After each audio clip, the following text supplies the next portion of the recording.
哇！今日咧嚟到新加坡，咁啊飲完杯咖啡咧，望下自己呢隻肖邦 LUC 咧嘅方形啊嘅系列，我都唔記得個英文點讀啊，因為你知我都唔中意 Google 啊做功課咁樣啦。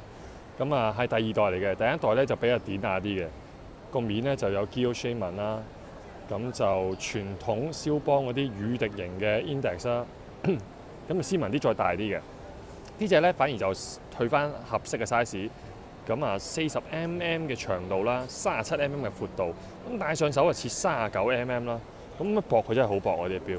令我諗翻起 PP 有一隻方形嘅手上鏈錶，薄咧只係7mm 度，咁啊變咗咧嗰個 size 咧就略大啲啲，但係如果你戴慣卡地亞 Santos 嗰啲咪 feel 咧，其實你覺得佢好正嘅。咁啊唔知喺呢啲燈光度咧，昏昏暗暗室內光，大家睇唔睇到啦？啲嘢錶其實係白金嚟嘅，咁一如既往啦，肖邦嘅針面咧，的確係無可匹敵嘅。但係咧喺呢個室內度咧就睇唔到個放射紋好明顯，但係你好明顯睇到個放射紋咧就唔喺中間嘅，即係唔喺時分針嘅中軸度出現。個放射紋嘅起源咧就喺肖邦個 O 字度出現。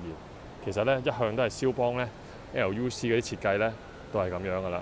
咁啲嘢錶咧老實講啊，真係冇得頂啦，配上一條原裝嘅鱷魚皮帶。LUC 嘅白金針扣，但係非常之厚實，令我諗翻起A 冷嗰個感覺啊！咁呢啲錶咧，其實真係好少有。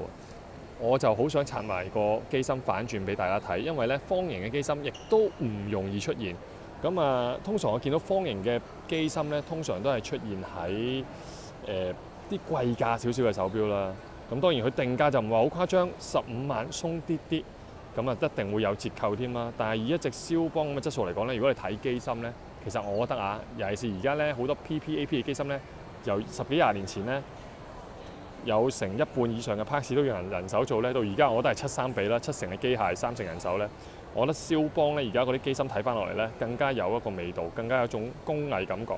即使呢啲就係3.96機芯，冇日內瓦印記。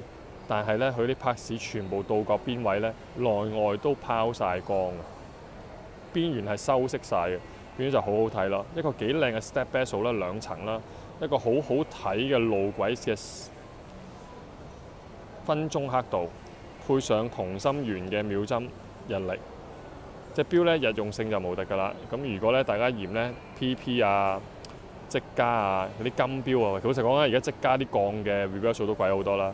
又想玩下另類，又玩下 micro rotor， 又玩下貴金屬嘅話咧，其實肖邦呢啲錶咧，我覺得咧長時間低水都低水咗10幾20年㗎啦。但係低水唔代表佢唔靚喎，造型靚唔靚見仁見智嚇。厚薄有啲人中意厚，有啲人中意薄，亦都見仁見智。但係無疑地咧，啲嘢錶咧做工上咧係一定係靚到揼一聲㗎啦。咁啊，呢啲錶就算你若干年後睇翻咧，佢都係獨一無二嘅，即係唔會有類近嘅嘢出現嘅。因為佢時分針係自己設計啦 ，index 都係自己嘅嘢啦，機芯亦都係自己嘅嘢啦。咁變咗的確係唔知大家呢啲係咁昏昏暗暗嘅燈光睇唔睇到啦？的確係好出色嘅。咁啊，今日講完咁多先，咁啊過多2日咧。